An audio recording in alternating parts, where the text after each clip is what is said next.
Paulo, primeiro agradecer aí a oportunidade de você estar conversando com a gente aqui para esclarecer algumas situações até que a torcida vem cobrando muito, né? Primeiro, a questão do elenco do Atlético, que até devido a essas lesões tem se transformado numa dificuldade até de alguns jogos para o outro, o torcedor achando o elenco curto. Qual a visão da diretoria do Atlético sobre o elenco hoje? Não, Breno, é um trabalho nosso, também é um prestígio pela sua presença nas viagens. E sempre quando tem oportunidade é bom a gente conversar com o torcedor através da imprensa. O elenco ele foi programado, foi planejado, mesmo com as possíveis ausências de lesões, de convocações. E tem um fato que está acontecendo aqui nesse jogo que mostra esse planejamento nosso, que é a vinda dos atletas da base. A gente vai fazer isso como rotina, dentro da nossa filosofia de trabalho. A gente precisa ter espaço no elenco para poder observar atletas em transição e aptos para o profissional. Então a gente hoje incorpora 3 atletas que estavam jogando o Brasileiro Sub-20, que estão em condição de jogo, e somados aos outros 5 que temos aqui hoje, temos 8 jogadores vindos da categoria de base do Atlético. Então, vai se tornar uma rotina que a gente quer qualificar o nosso elenco também com atletas vindo da base. Lesões todos os clubes têm. A gente está enfrentando lesões pontuais nesse início de ano, que não são lesões alarmantes, mas que faz com que a gente recorra à base, tendo esse espaço no elenco para poder trabalhá-los. Então, está dentro do planejamento, está dentro do que a gente colocou no papel junto com a comissão técnica, que todos os movimentos que a gente fez, tanto de saída quanto de chegadas, foram com a comissão técnica sentada na mesma mesa, com a diretoria, com os acionistas, e a gente também está planejando a nossa janela de junho e julho, que a gente vai ter mais ou menos 10 a 12 rodadas com esse elenco, e a gente vai ter algumas mudanças no meio do ano que está dentro do nosso planejamento. É importante você perguntar para a gente poder também esclarecer isso. Vamos só ainda falar sobre essa questão da base, porque o Cuca ele tem já com ele essa coisa de acompanhar os jogos da base. A gente viu, você também teve lá no Sesc acompanhando esses jogos. Esse acompanhamento ele vai ser frequente, né? Os jogadores vão estar sempre ali numa ligação direta entre o Sub-20 e o Atlético. A gente pode ver alguns jogadores durante a temporada vindo treinar, mesmo quem não está, por exemplo, nesse jogo de hoje. Sim, é uma extensão do profissional. O Sub-20 precisa ser essa extensão do profissional. Já é uma categoria de exigência de alta performance. E a gente tem visto os últimos jogos, a gente subiu o nível de intensidade, subiu o nível de competição. E é isso que a gente precisa para trazer esses atletas que eventualmente podem entrar no jogo amanhã. Se eles estão aqui é porque eles estão aptos para entrar.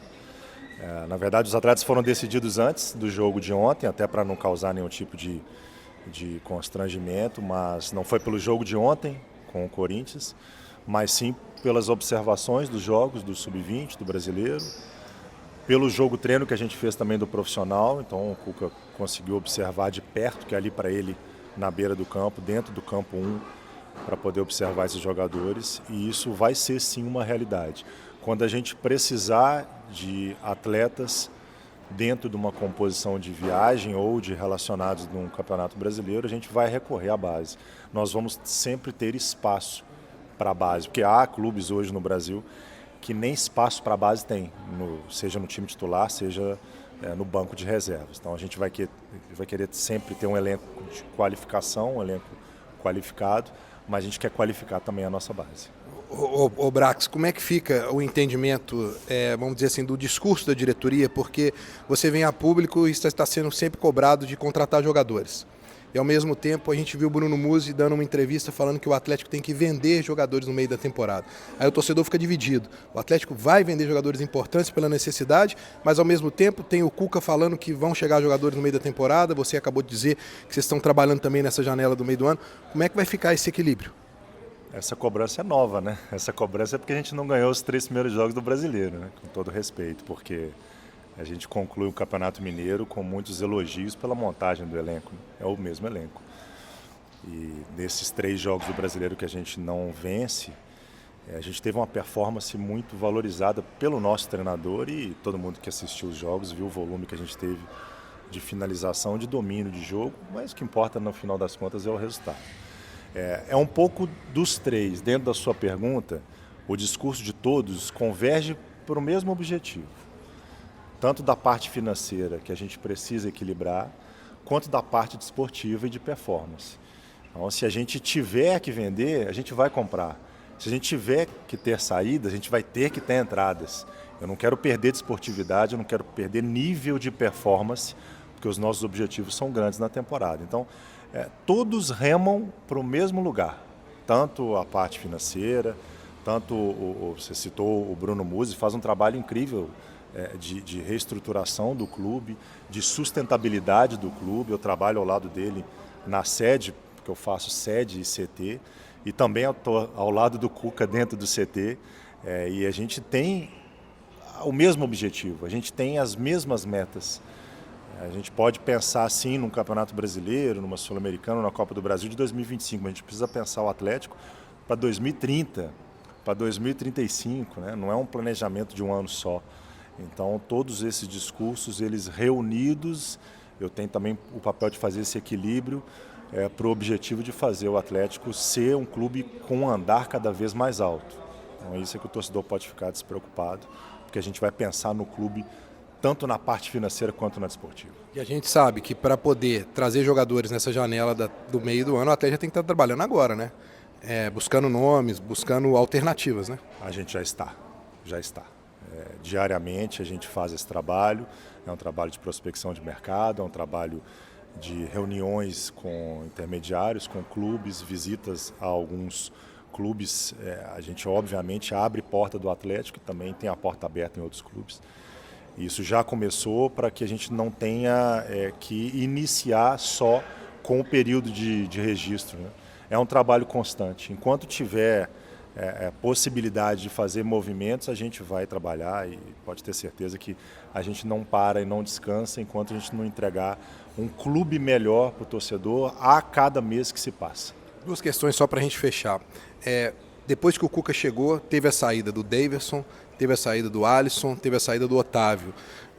Na percepção da diretoria, não teve a necessidade de haver a peça de reposição porque já estavam aqui, ou realmente existe uma lacuna nessas 3 posições? Nenhum nem outro. A gente entende que o elenco nosso atende os 2 atletas por posição, que o Cuca sempre deixou claro que era o objetivo dele, mas também entendemos que a gente precisa fazer movimento no meio do ano. Então a gente entendeu que não era o momento de fazer com as peças que a gente tem, que a gente consegue sustentar até uma abertura de janela onde vai haver alguma reavaliação de peças, que é natural, porque a gente quer subir o nível de esportividade. Então, nesse momento, nós entendemos que não, mas pode ser que no meio do ano a gente tenha uma reposição, não necessariamente nessas peças.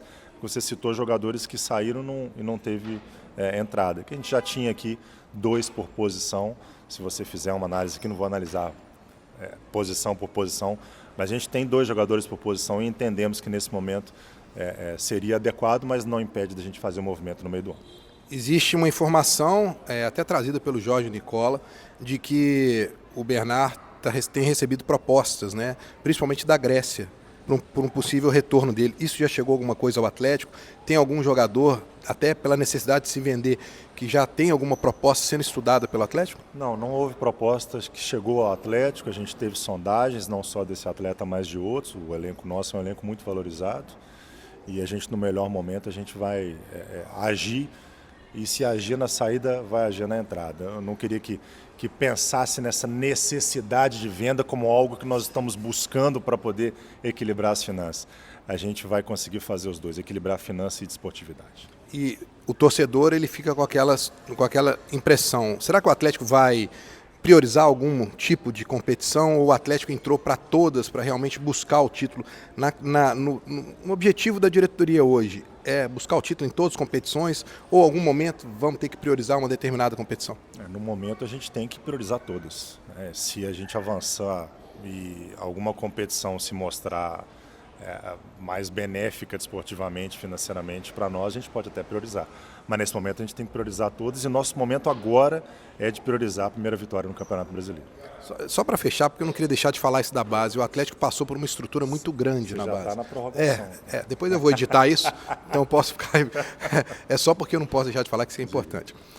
O Atlético passou por uma reestruturação muito grande na base, né? E está trazendo... São profissionais que vêm do Flamengo que realmente fizeram um grande trabalho no Flamengo, né? Esse processo todo, na sua concepção, a gente pode ver o desempenho disso aparecer para o torcedor? Esse trabalho vai aparecer daqui a quanto tempo, você acha, mais ou menos? Não necessariamente do Flamengo, né? O Leandro Zago, que eu tive perfeito. oportunidade até de trabalhar com ele aqui em Santos, né? Mas a gente, obviamente, tem alguns profissionais que trabalharam com o nosso diretor-geral de base agora, o gerente-geral de base, que passou no Flamengo nos últimos 10 anos, que tem indicado alguns profissionais que passam pelo nosso crivo, passam pela nossa avaliação, nossas entrevistas, e a gente está qualificando no nosso entendimento dentro de uma nova filosofia de trabalho. Base geralmente é médio e longo prazo, mas alguns movimentos já têm um efeito imediato. Se você analisar novamente os jogos do Sub-20, você vai ver que a gente tem já um resultado imediato de aumento de competitividade, aumento de intensidade, mudança de perfil de jogo. Elenco, a gente tem que rodar um pouco mais, às vezes 2, 3 janelas, tivemos só uma janela curta agora para o Sub-20, então a gente vai ter uma janela maior e na captação também demora um pouco, né? Os principais jogadores revelados no Brasil, eles ficaram 5, 10 anos nos seus clubes, então a gente tem que demorar um pouco mais para poder ter esse resultado. Mas alguns outros resultados já estão de imediato, né? A mudança de filosofia, mudança de processo, e a gente entende que é um trabalho que precisa ser para o futuro do clube. Paulo, mais uma vez agradecer aí, né, a sua atenção e desejar a você não só sorte amanhã contra o Santos, né, que vai ser uma pedreira danada, mas ao longo da temporada também. Tá bom, obrigado, Breno. Obrigado pelo prestígio aí, pelo trabalho, e que a gente siga firme até o final do ano com outras participações, em momentos melhores ou piores, a gente vai estar sempre à disposição para conversar com o torcedor do Atlético.